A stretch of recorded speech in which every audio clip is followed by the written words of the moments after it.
ঘাটাল পৌরসভার সহযোগিতায় ক্রেতাদের সচেতনতার পাঠ দিল ক্রেতা সুরক্ষা দপ্তর। সচেতন ক্রেতাই সুরক্ষিত ক্রেতা। পশ্চিম মেদিনীপুর জেলার ঘাটাল পৌরসভার সহযোগিতায় ক্রেতাদের সচেতনতার পাঠ দিল ক্রেতা সুরক্ষা দপ্তর। উপস্থিত ছিলেন পশ্চিম মেদিনীপুর জেলা ক্রেতা সুরক্ষা দপ্তরের সহ অধিকর্তা শুভ রায়, ঘাটালের মহকুমা শাসক সুমন বিশ্বাস, ঘাটাল জোনের খাদ্য সুরক্ষা আধিকারিক লিপি মিদ্দা, ঘাটাল পৌরসভা চেয়ারম্যান তুহিন কান্তি বেরা, অ্যাডভোকেট সমীর কুমার ঘোষ, ঘাটাল পৌরসভার একাধিক কাউন্সিলর সহ ক্রেতারা। খুব ছোটোখাটো ব্যাপারগুলো আপনারা ছেড়ে দিলেন, যাবেন ধরা যাবে 2000 টাকা দিয়ে একটা ইলেকট্রিক কেটলি বহু কেস আমরা সলভ করেছি। বেশিরভাগটাই কিন্তু আউট অফ দ্য বোর্ড, তারা কোম্পানি নিজেরা তাদের গুগল করার করবে আর কোম্পানি ঘরে পাঠিয়ে দিয়ে ফ্রি সার্ভিসিং করে দেবে, 1 পয়সা নেবে না, নতুনের মতো আমাকে হাতে তুলে দেবে।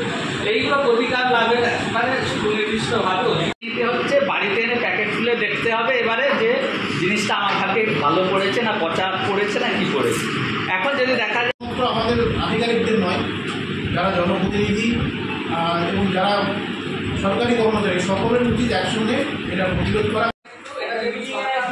একটা ছাপ, তাহলে কিন্তু আমরা নিশ্চিন্ত থাকবো তার খাবারের কোয়ালিটি দিচ্ছে না।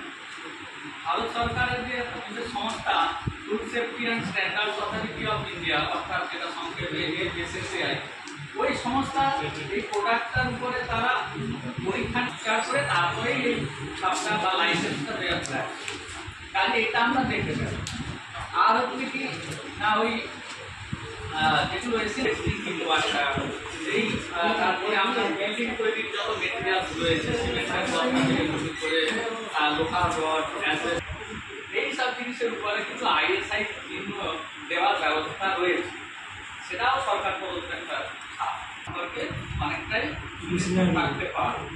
এবার কথা হচ্ছে যে আমি যে বললাম এই জিনিসগুলোর উপর থাকে আমরা যে দেখি যে রাস্তার ধারে বিছিয়ে সেই হেলমেটগুলোর পেছনে তো ISI ছাপ নেই, মানে লোকাল প্রোডাক্টস এমন সব বিক্রি হয়, ট্রেনে যে বাদাম প্যাকেট বিক্রি করে তাতে কি, তাহলে আমাদের কিন্তু ঠকে যাওয়ার সম্ভাবনাটা অনেকটাই কমে যায়। এবারে হচ্ছে সোনার গহনা কিনতে গেলে আমরা সবাই আজকে আমাদের ক্রেতা সুরক্ষা দপ্তরের উদ্যোগে আমাদের ঘাটাল মিউনিসিপ্যালিটির যারা কাউন্সিলর আছে এবং আমাদের বিভিন্ন কর্মী আছে, ওয়ার্ড লেভেলের কর্মী, তাদের সবাইকে আজকে এখানে সচেতনতার বার্তা দেওয়া হচ্ছে, যাতে করে সমস্ত উপভোক্তা এবং ক্রেতা তারা সজাগ হয়, সতর্ক হয়। পরিষেবা গ্রহণে এবং কোনো ভোগ্যপণ্য কিনে কেউ প্রতারিত হলে তার জন্য ঘাটাল SDO অফিসে প্রতি সপ্তাহে একটা করে ক্লিনিক হয় বুধবার দিন, সেখানে তারা তাদের অভিযোগ জানাতে পারে। এই সমস্ত ব্যাপার নিয়ে আজকে আমাদের ওয়ার্কশপটি হচ্ছে। এর সঙ্গে ফুড সেফটি এবং ব্যাংকিং ব্যাপারে যদি কেউ ঠকে যান সেই ব্যাপারেও মানুষকে বার্তা দেওয়া হচ্ছে।